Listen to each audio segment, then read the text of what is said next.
Boa noite, igreja. Pai do Senhor Jesus, amém? Deus abençoe a todos. Vou pegar um pouquinho dessa unção aqui, porque já cheguei aqui na alegria do Senhor, é a nossa força. E é verdade, se não é o Senhor e a sua alegria para nos sustentar, o que seria de nós, né, igreja? Um dia chuvoso, uma noite chuvosa, mas nós estamos aqui para louvar, adorar e engrandecer o nome daquele que é santo.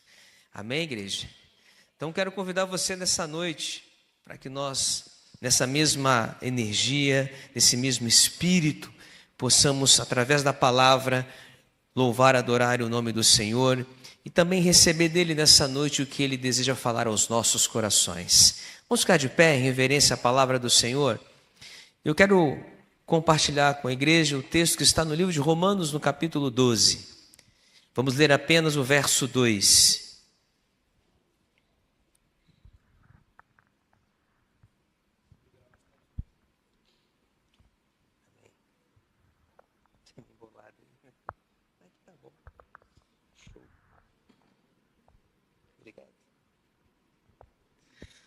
Romanos 12, verso 2. Quem encontrou, diga amém. Vou só ler ali, né? Está ali no telão. E diz assim a palavra do Senhor. Não sede conformados com este mundo, mas sede transformados pela renovação do vosso entendimento, para que experimenteis qual seja a boa, agradável e perfeita vontade de Deus. Amém? Podemos nos assentar? Mas eu queria que você fechasse os seus olhos nessa hora e vamos orar ao Senhor. Pai Santo, muito obrigado, Deus, por ter chegado aqui em paz e em segurança, para que juntos, como igreja, nós possamos agora, ó Deus, ouvir a Tua mensagem. Palavra que o Senhor tem para falar ao nosso coração. Que a palavra rema, a palavra revelada, possa ser ministrada não conforme o homem, mas conforme a Tua vontade. Por isso nos colocamos aqui debaixo da Sua total dependência, ó Deus, para que o eu diminua e o Senhor cresça. E o Teu nome nesta noite continue aqui, como já foi em meus louvores, seja agora glorificado, exaltado, engrandecido na revelação da Tua palavra, para que não venhamos a sair deste lugar da mesma forma que entramos. Acampe, Senhor, os anjos do Senhor ao nosso redor, porque a igreja do Senhor já está em batalha, mas eu creio que nós haveremos de declarar, ó Deus, e levantar a bandeira da nossa vitória até o fim deste culto. No nome glorioso, poderoso e santo de Jesus, assim oramos. Amém. Glória a Deus. Você já ouviu esse texto em talvez diversas pregações. E o tema desta mensagem está diretamente relacionado à conformidade ou à inconformidade. Eu pergunto para você nessa noite, você é ou não é, está em conformidade com este mundo? Você é conformado ou você já está inconformado com este mundo? Porque é isso que Paulo está declarando no texto. Não sede conformados. E é algo que nos chama bastante atenção, igreja, porque nos dias que antecedem a volta do Senhor, nós sabemos que muitas coisas já estão acontecendo. Mas uma delas, e que às vezes nós esquecemos, e que pode estar acontecendo conosco, se não vigiarmos, é como diz Jesus em Mateus 24:12, e por se multiplicar a iniquidade, o amor de muitos se esfriará. Todo dia, se você olhar as notícias, dá vontade de continuar na cama dormindo, porque nós ouvimos de guerras, rumores de guerras, terremotos, catástrofes, homicídios e todos os males que este mundo assim nos apresenta. Mas isso não é para nós desanimarmos, porque tudo isso Jesus havia dito que essas coisas seriam sinais, aconteceriam antes da sua vinda.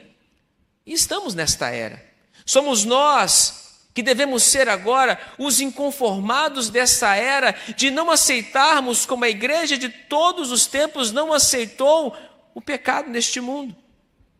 É o nosso tempo de lutar, é o nosso tempo de erguer as nossas armas espirituais contra o nosso verdadeiro inimigo e continuar perseverando até o fim. Então a mensagem é essa: e não sedes conformados com este mundo.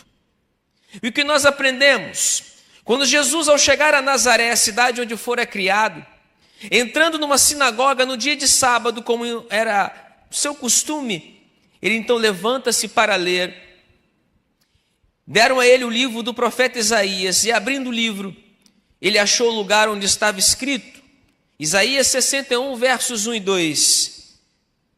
E o Espírito do Senhor é sobre mim, pois me ungiu para evangelizar os pobres. Evangelizar. Enviou-me a curar os quebrantados de coração. Enviou a curar. A pregar a liberdade aos cativos. Enviou a pregar e pôr em liberdade os oprimidos e a anunciar o ano aceitável do Senhor. Em Lucas 4, versos 16, 19 e agora o 21, ele diz assim: hoje se cumpriu esta escritura em nossos ouvidos. Pare e pense por um instante. Essas foram as palavras de Jesus no livro de Lucas 4, quando ele abriu o livro de Isaías e leu estas palavras.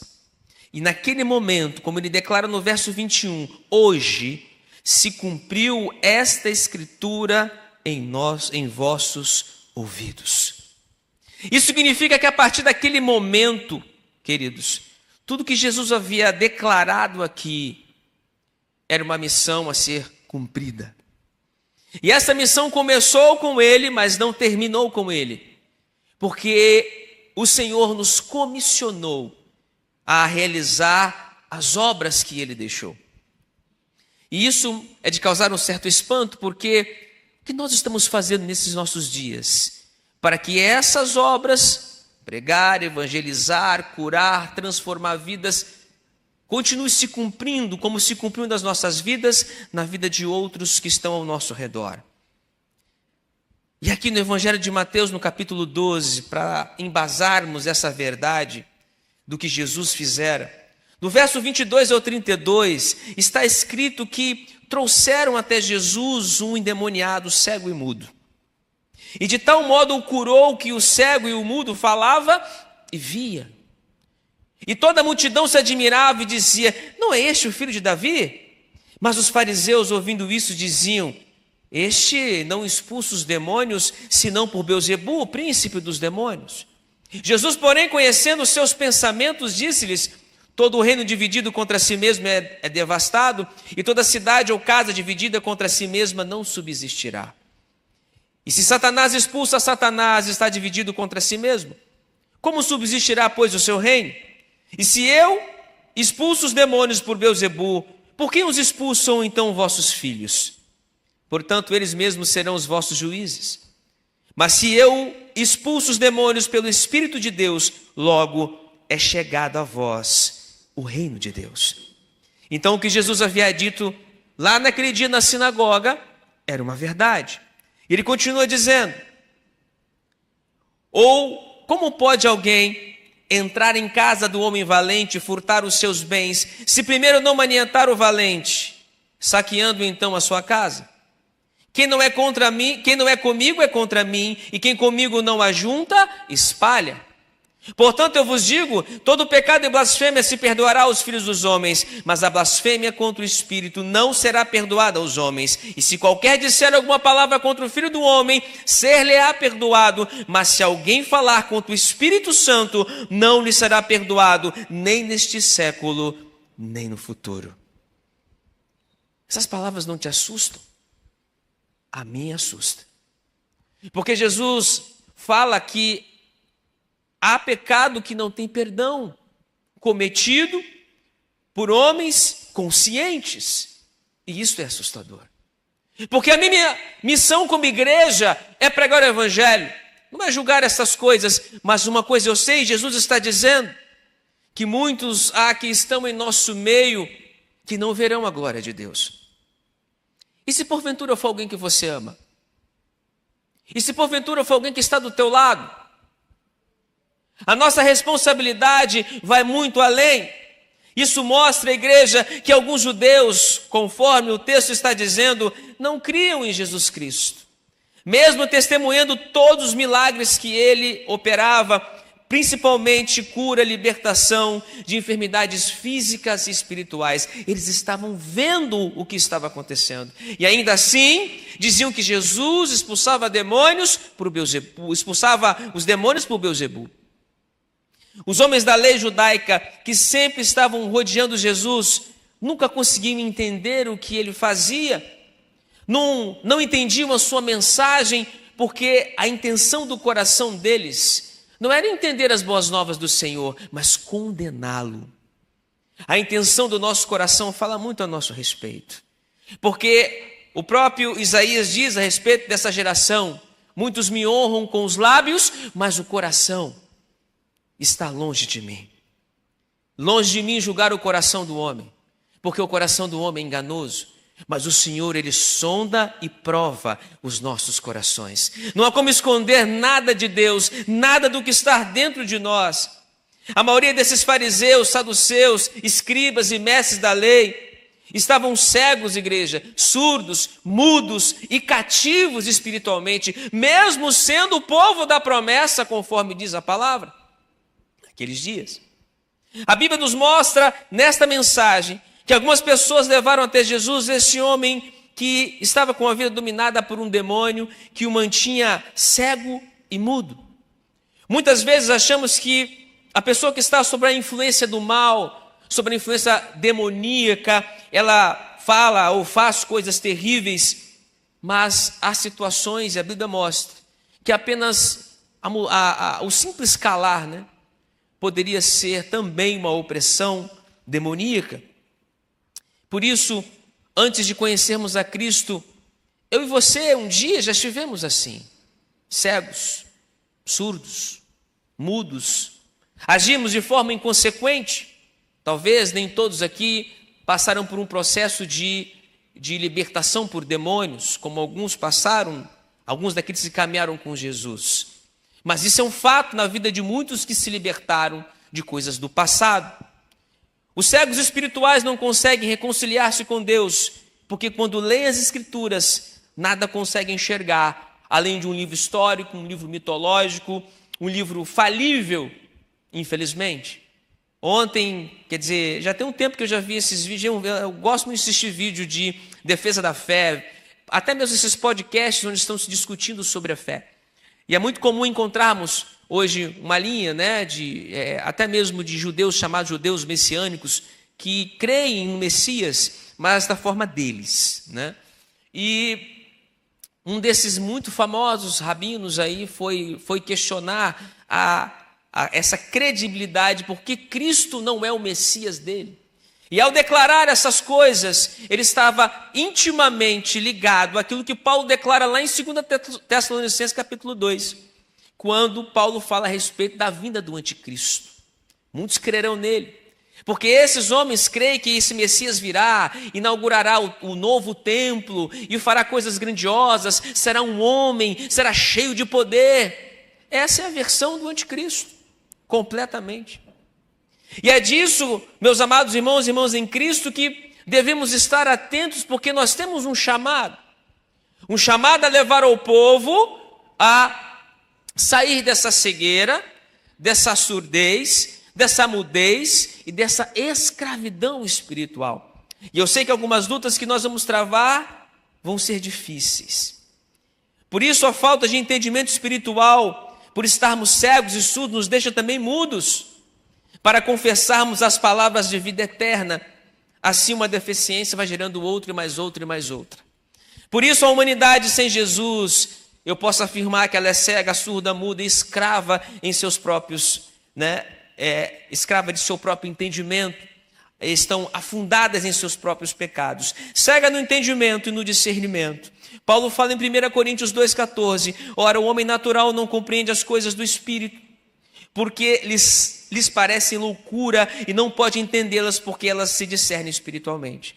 Então o homem natural, por ser natural, não consegue entender as coisas de Deus. A humanidade surda está surda para ouvir a voz que profere as verdades eternas, porque lá em João 8, nos versos 43 a 44, Jesus também diz: por que não entendeis a minha linguagem? Por que não poderes ouvir a minha palavra? Vós tendes por pai o diabo e quereis satisfazer os desejos de vosso pai. Ele foi homicida desde o princípio e não pode se firmar na verdade, porque não há verdade nele. Quando ele profere mentira, fala do que lhe é próprio, porque é mentiroso e pai da mentira. A humanidade está muda para pegar o evangelho da salvação, porque essa tarefa é nossa, aqueles que conhecem a Cristo. 1 Coríntios 1, 23, pregar a Cristo crucificado, que é escândalo para os judeus e loucura para os gregos. E por fim, a humanidade é escrava do pecado, conforme 2 Pedro 2,19, quando ele declara: prometendo-lhes liberdade, eles mesmos são escravos da corrupção, pois o homem é escravo daquilo que o domina. Se o homem natural não conhece a Deus e vive para ele mesmo, não são as coisas de Deus, as coisas espirituais que ele conhece e o domina. Por isso que o fim desse homem é a morte. Então a humanidade sem Jesus, ela é, diga comigo, cega, surda, muda e escrava. Como eu disse, talvez um dia nós estivemos nesta condição, mas se você já passou por esse processo na sua vida, agora há algo maior que eu e você devemos levar adiante.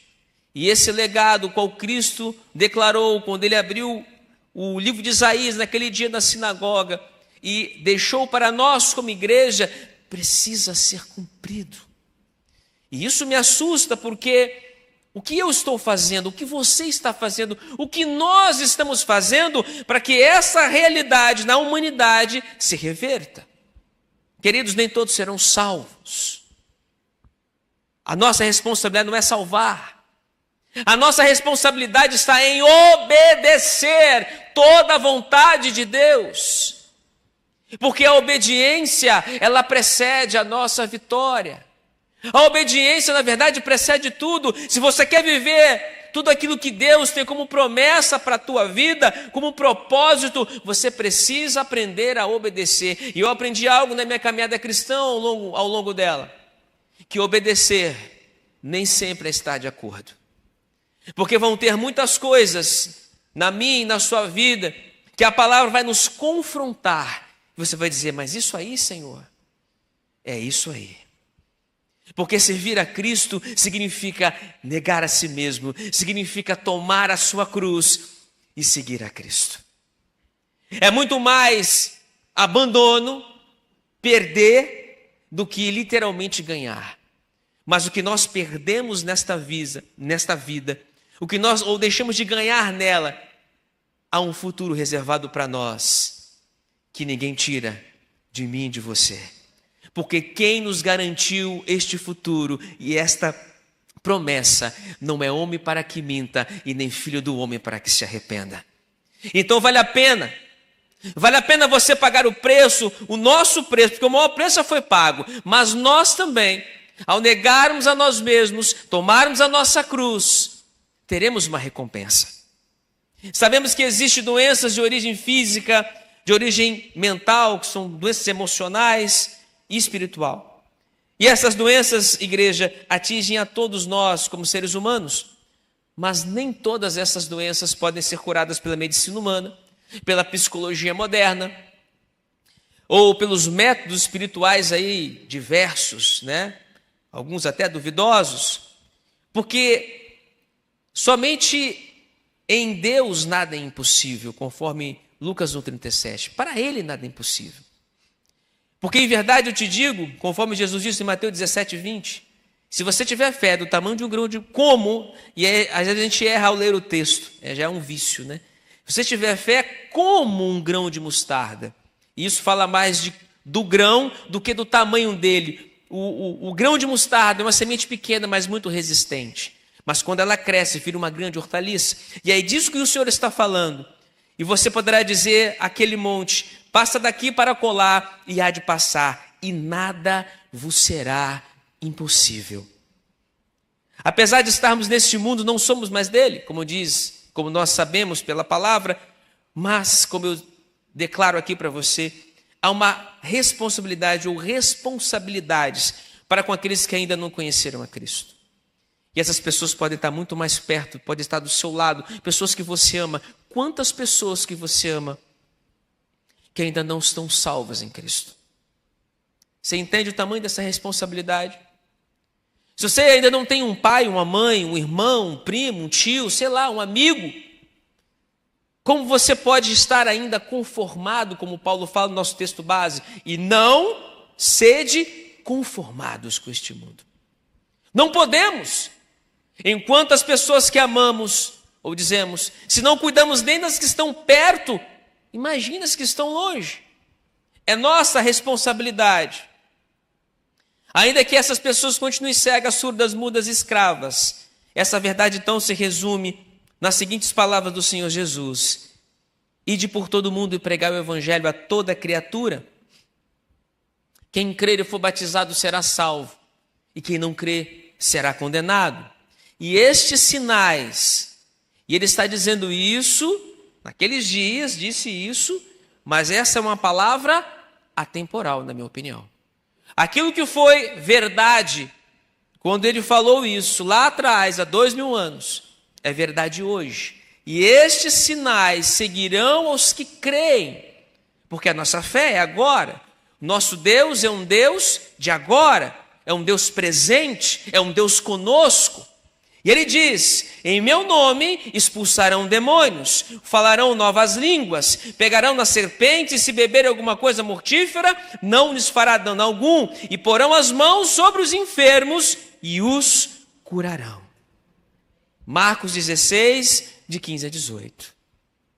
E essa tem sido uma realidade na sua vida ou não?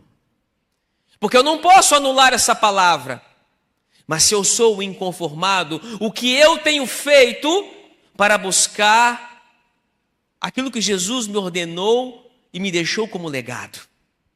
E diz mais: se essa é a missão da igreja ordenada por Jesus, baseado nessa verdade, então eu preciso perseverar, preciso lutar para que este mundo conformado com o pecado seja confrontado com a verdade da palavra de Deus. Doa a quem doer. Porque eu não estou preocupado se a igreja vai estar cheia ou vazia, se você vai gostar ou não, porque a palavra não é minha, a palavra é do Senhor.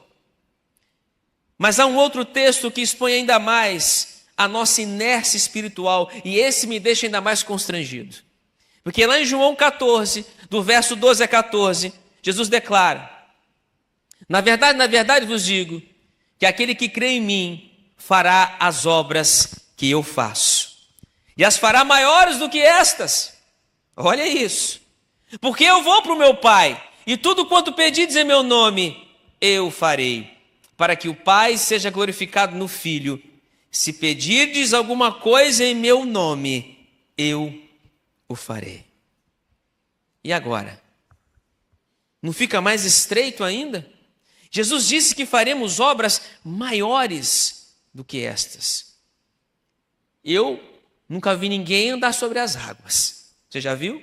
Nem ouvi falar, a não ser Cristo. Eu nunca vi ainda, não contemplei nenhum homem, realizar milagres como o que Jesus realizou. E olha que eu gosto muito de ver isso. Tem um vídeo antigo até, esse pastor até faleceu uns 2 anos atrás, pastor lá da Nigéria, muito famoso. Você pode procurar assim, milagres na Nigéria. Foi um dos poucos homens que eu vi milagres sendo realizados no momento em que ele fazia oração. Estendia a mão, e pessoas sendo curadas de lepra, pessoas sendo curadas de doenças físicas, emocionais, e por aí vai. Nos vídeos mostram milagres na Nigéria. São poucos que eu vi fazendo isso. Claro que isso é chamado, mas a questão não é essa. Nós estamos buscando por isso?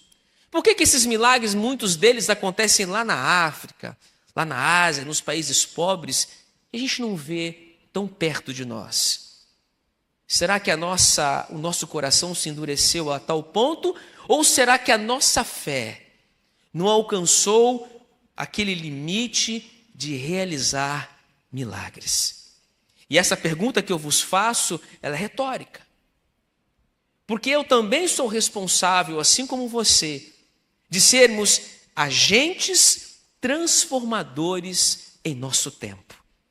Somos chamados como agentes na tarefa de apresentar os enfermos a Cristo, de apresentar aqueles que estão cegos, mudos, surdos e escravos.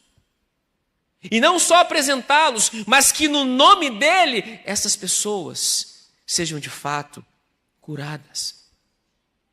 Não é apenas louvar, adorar, vir para a igreja e se encher de Deus. Não adianta eu ser cheio de Deus se lá fora todo esse enchimento não faz diferença. Por isso que lá em Mateus 25, quando Jesus diz a respeito, daquele grande dia, muitos virão e dirão: mas Senhor, no teu nome eu profetizei. Senhor, no teu nome eu expulsei demônio. Senhor, no teu nome eu curei. Jesus vai olhar para eles e dizer assim abertamente: não vos conheço. Porque muitos vão usar o nome de Jesus, mas nunca o conheceram. E o que isso significa, igreja, para nós nessa noite? Se somos agentes de curas, de milagres, de maravilhas, então alguma coisa está errada. E não é com Jesus, não é com a palavra, é conosco. E é por isso que estou chamando a igreja a essa responsabilidade. Quando Jesus, ali no verso 22, no texto em que eu li do cego e mudo, a palavra diz que levaram aquele homem até Cristo. Assim como desceram aquele homem pelo telhado. Ou seja, nós precisamos sair do lugar que tem nos trazido aí comodidade. Porque você é um inconformado ou não é?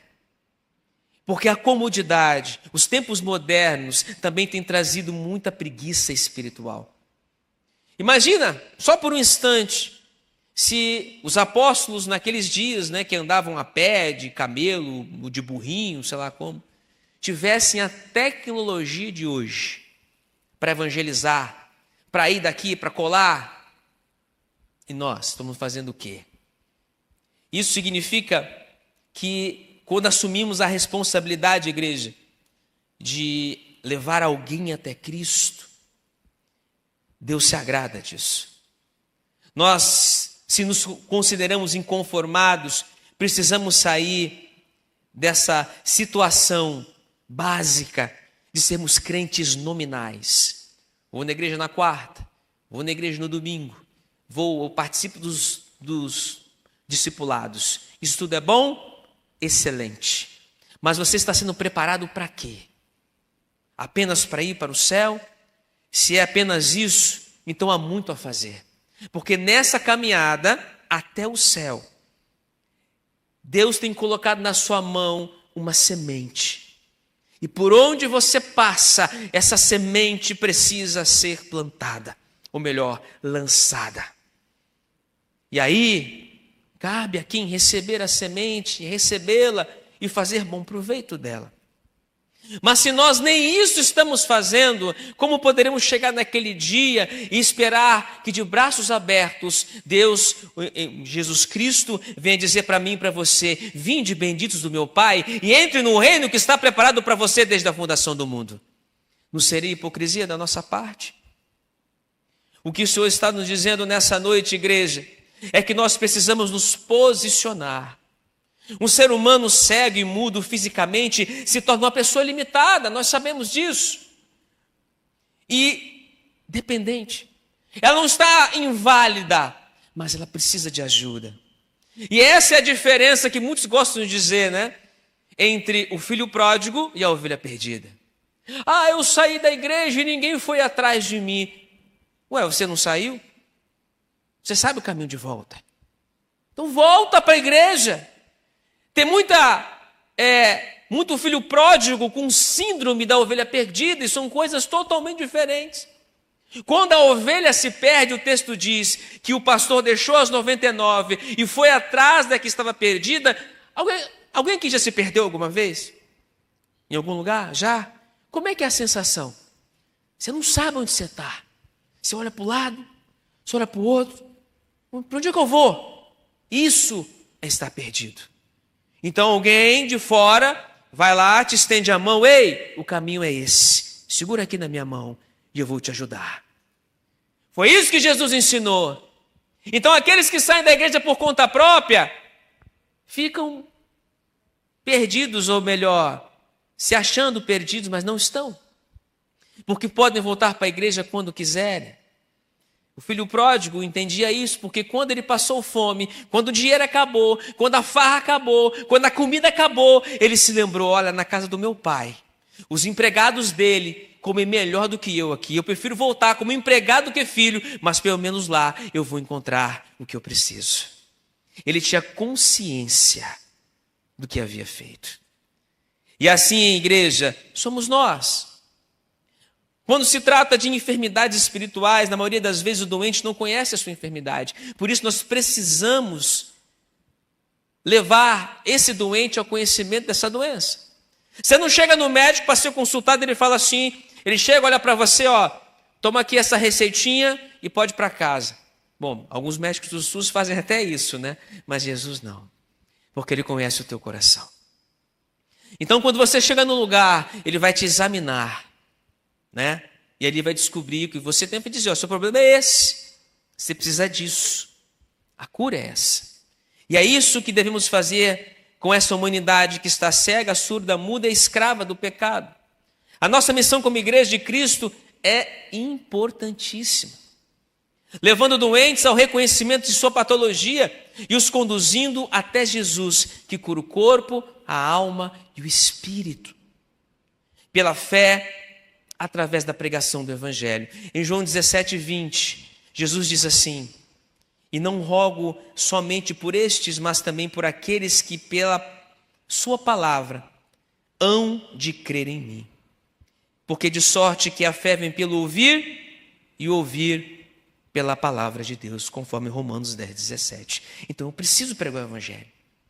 Porque essa doença nem sempre é física, ela pode ser também na alma. O apóstolo Paulo, antes de ser um grande missionário, evangelista, apóstolo, ele era um homem cego espiritualmente. E não era um homem qualquer, pois segundo as Escrituras, a Bíblia diz que Paulo foi preparado por um dos homens mais conceituados da época, chamado Gamaliel, um mestre na lei, fariseu.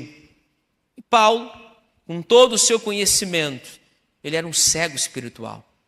Ele tinha a alma corrompida porque achava que a lei era suficiente para salvá-lo. Ele estava indo por um caminho totalmente oposto ao que Cristo tinha para ele. Mas quando ele encontrou Jesus naquela estrada, indo para Damasco, e o texto é interessante que depois que ele fica cego, né, nessa experiência espiritual, a Bíblia diz em Atos 11, a parte B do versículo, que Paulo estava orando. Ele orava porque naquele momento, naquele súbito momento em que ele viu a Cristo ressurreto e fica cego, ele fica 3 dias de jejum e em oração. E Deus incomoda um servo dele chamado Ananias para ir lá, vai lá Ananias orar por Paulo, por Saulo. Saulo é a mesma coisa, o nome dele não mudou, é apenas a distinção entre o nome hebraico e o nome romano dele. Vai lá e fala, vai lá até lá e ora por ele, porque ele é um vaso escolhido meu. Ananias questiona, mas por que, Senhor? Esse homem perseguir a igreja, mas ele vai saber o quanto importa sofrer pelo meu nome. E assim Paulo se torna esse grande homem, porque esse Jesus que cura fisicamente, também cura os nossos problemas na alma. Há muitos cegos espiritualmente, muitos, que estão ao nosso redor, precisando ouvir a palavra de Deus. E não só ouvi-la, mas você que foi chamado para ser esta igreja, precisa, além de ouvir esta palavra, viver essa palavra. Você quer ver milagres acontecendo?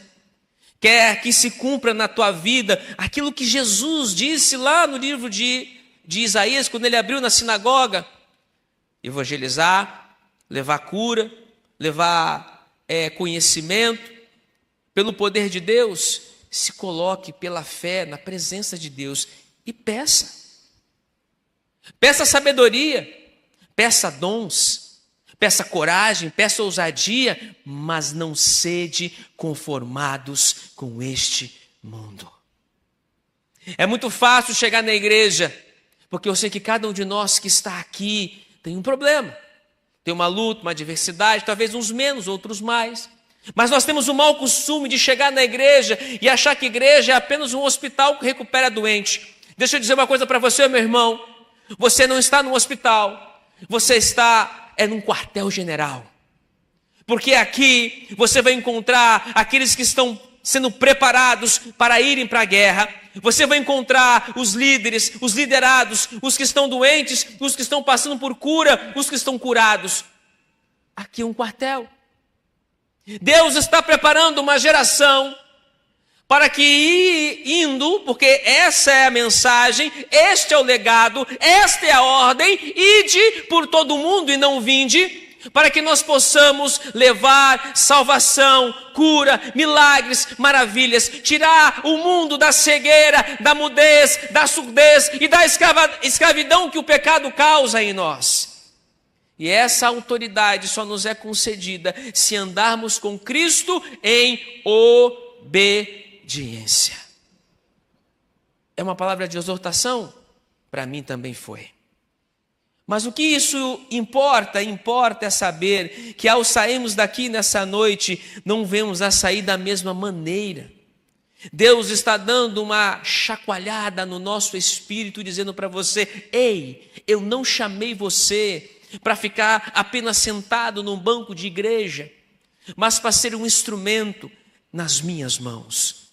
Eu sou de um tempo e eu creio no batismo com o Espírito Santo. Eu creio nos dons espirituais para hoje. Eu creio na palavra revelada, sendo atuada, sendo vivida hoje. Porque é hoje o dia. O Deus de outrora não mudou. Ele é o mesmo ontem, hoje e será eternamente. Não tem um texto bíblico que diz que os dons cessaram. Não tem. Sabe o que tem? A nossa preguiça, a nossa falta de busca, de fé. Eu tenho certeza, e eu já fui talvez mais fervoroso, e tenho buscado cada dia mais, porque nos dias que antecedem a volta do Senhor, nós sabemos que as tribulações seriam tantas, que a opressão seria tanta, que muitos iriam ficar pelo meio do caminho, mas não todos. O amor de muitos se esfriaria, mas não de todos. Que não seja esse o seu coração, o meu, o seu, o nosso. Como inconformados com este mundo, nesta era, eu quero convidar você a se levantar da sua cadeira e se colocar como um soldado na presença do Senhor. E se você nessa noite precisa de cura, precisa de libertação, de transformação, eu creio na palavra que tem autoridade sobre a nossa vida. E é esta palavra que eu vos anuncio nesta noite. A palavra que cura, que liberta, que transforma. A palavra que nos conduz pelo caminho eterno. Nos traz uma consciência viva, transformada. Porque Paulo diz ainda na segunda parte do texto: e não vos conformeis, mas sede transformados. Sabe o que é arrependimento, igreja? Significa mudança de estado, metanoia, mudança de mente. E é algo que nós, como igreja, precisamos manter isso vivo. Porque quando você estava indo por um caminho, ocorreu o arrependimento, a metanoia. Você mudou de caminho. Ou seja, você estava indo pela direção direita, voltou pela esquerda ou vice-versa, estava indo para frente, voltou para trás, ou seja, é o caminho contrário. Arrependimento é mudança de direção, é uma mudança completa. Eu não posso ser mais aquela pessoa que eu era, ou pelo menos não deveria ser. Nós estamos vivendo um processo de transformação. Deveria estar escrito em nós, né? Em construção. É isso que Deus está fazendo. Porque aquele que em nós começou a boa obra, ele vai terminar até o dia do nosso Senhor Jesus Cristo. O que você não pode fazer hoje é desistir de você mesmo, dos seus sonhos, dos propósitos de Deus, das promessas de Deus. Primeiro Deus vai tratar você, Porque se você quiser ganhar o mundo, primeiro você precisa se entregar a Cristo. Quer mudar o mundo? Senhor, mude a mim primeiro. Mude o meu caráter. Tira de mim todo o cansaço, toda a preguiça, toda a morosidade, sabe? Toda a conformidade. Tornai-me hoje um inconformado com este século. Porque aquela pessoa que está precisando de você, é a partir desse momento que Deus vai te capacitar a sair desse lugar, para pregar o evangelho para ela, para mostrar para ela, às vezes nem por palavras, mas por atitudes, que Cristo vive em você. Que isso não é historinha, isso é verdade. O que Jesus falou e deixou como legado é verdade. Você precisa entender que não é a placa da igreja que vai fazer você um crente, mas é o que está dentro de você. É o que te alimenta, é o que te fortalece. É isso que vai te mudar de dentro para fora. E é esse o apelo que eu faço para você nesta noite. Para que em tudo aquilo que nesta igreja onde você está, em tudo aquilo que você tenha operado, trabalhado, não se acomode. Diga, ainda é pouco. Porque lá no seu trabalho, há pessoas precisando de uma palavra. Há pessoas precisando de um abraço. Há pessoas precisando, sabe, de algo diferente. E que você tem dentro de você. Você tem Jesus ou não tem? Lá no meio da sua família, há pessoas precisando de você. Há quanto tempo você não vê um parente? Há quanto tempo você não se aproxima? Talvez você tenha mágoa de alguém de um passado não muito distante. Então saia daqui hoje, peça perdão para Deus e vá até essa pessoa. Não deixe que nada seja entre você e Deus, pois o único mediador entre Deus e os homens é Jesus Cristo. E quando Ele está presente, todo o mal tem que cair por terra. Você crê nisso?